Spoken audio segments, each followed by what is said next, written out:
Hi, beautiful people, and welcome back to my YouTube channel, guys. Thank you so much for subscribing. Thank you so much for watching. Thank you for keeping it real with me, guys. On today's episode, I'm going to be making Ogbono soup, guys, the African way.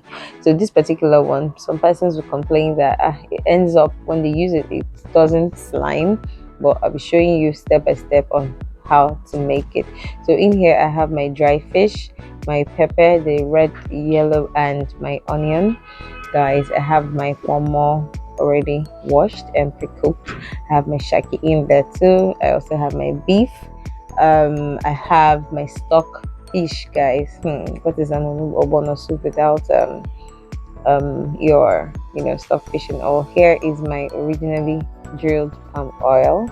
I have my pumpkin leaf. Yes, my vegetable, as everyone calls it, but it's pumpkin leaf. Yeah, it's also in the species of a vegetable.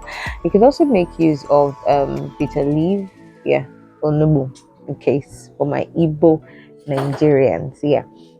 So right about now, I poured in my pepper, that is the red, the yellow, and the onion, guys. I put in a little bit of water to aid my blender so it doesn't get stressed out and pack up for me. So I just added a little bit of water to ease the stress. I blended everything so it smoothens very, very well. Yeah. One thing has always helped me is preparing my items whenever I'm cooking.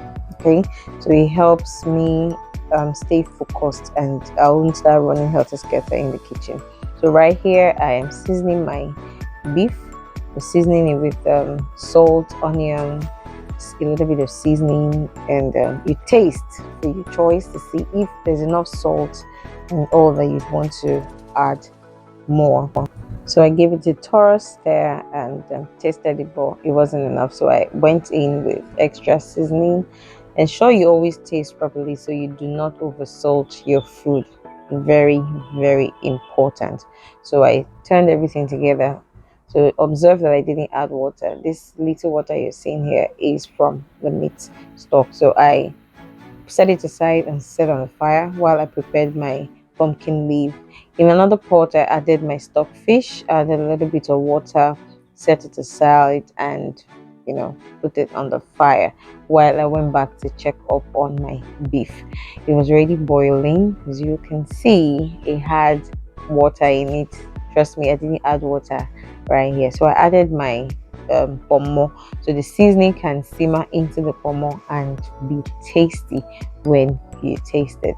At this point, be careful so you do not add too much water. I covered it and ensured that it cooked properly and went back to check on my stock fish. Now my stock fish is cooked, it's ready and ready to mingle. Yeah, so in another bowl I set in my dry fish.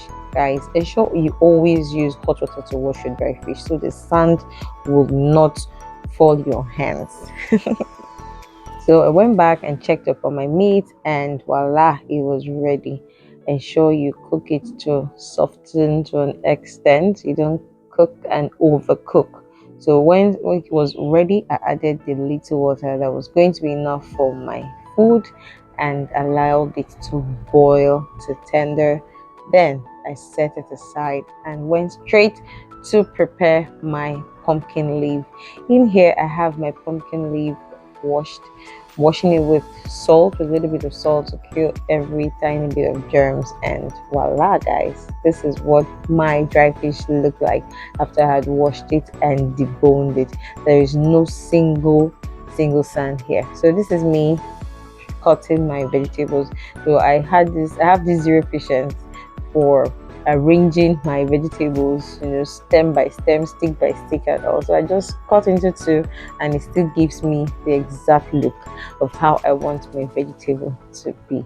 Guys, always buy fresh vegetable. Can you see how green this one is? Right about now, my beef, my shaki, my pomo, they are all ready. My dry fish is ready, and I am ready to cook.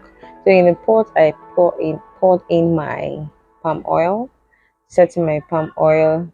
Please, for this, ensure that you cook on medium heat, like the lowest heat.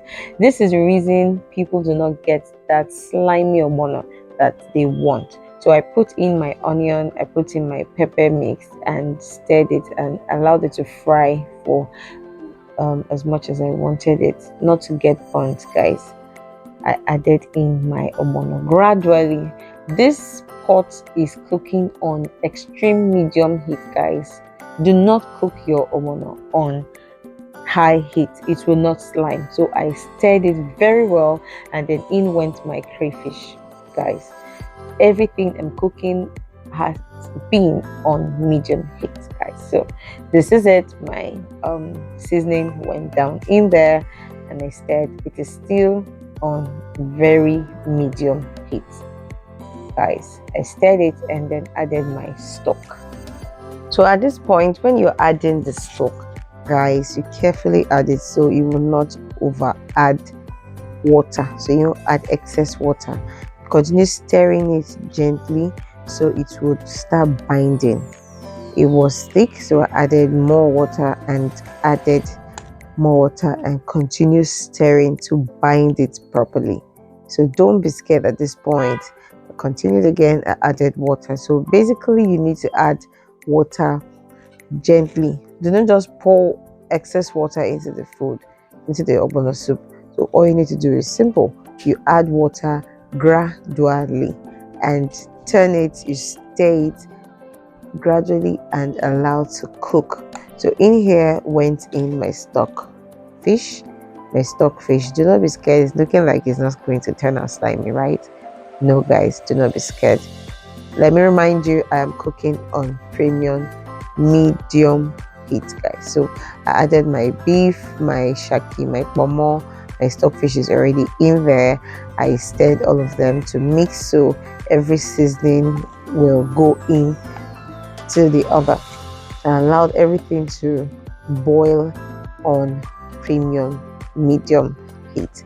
So in here went my dry fish, my well washed dry fish, and you see, guys, it's becoming slimy. So do not be scared. Trust me 100% on this. It's going to turn out extremely slimy as you'd want it. So for you to have a very beautiful slimy ogbono soup, all you need to do is, the first step is to get good ogbono seeds. Good ogbono seed. I have a customer in the market that gives me that 100% every time I visit her. So this is your ogbono slimy. You can decide to add more water, but I like it in this consistency.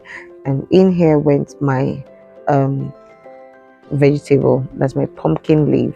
You can also switch to onubo, which is your bitter leaf, whichever one you want, guys. So I really like my vegetable scanty. I don't like pouring in excess vegetable inside my ogbono soup. So this is how I love it to look like, guys.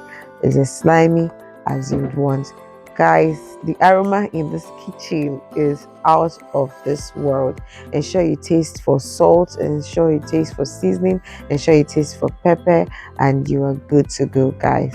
So I'm packing it up, getting ready to move down to the refrigerator, guys. Yeah, so this is it, and this is it. This is what it looks like after beautifully cooking it, guys. What swallow would you want to use this for? I go down with eba. I'm not really a fan of semo, so I just choose eba. I'm not really a fan of semo and other Asians and all of that stuff. Guys, this is beautiful. Trust me, it's beautiful and tasty, guys. Thanks for watching, guys. Kindly subscribe to my channel. Bye.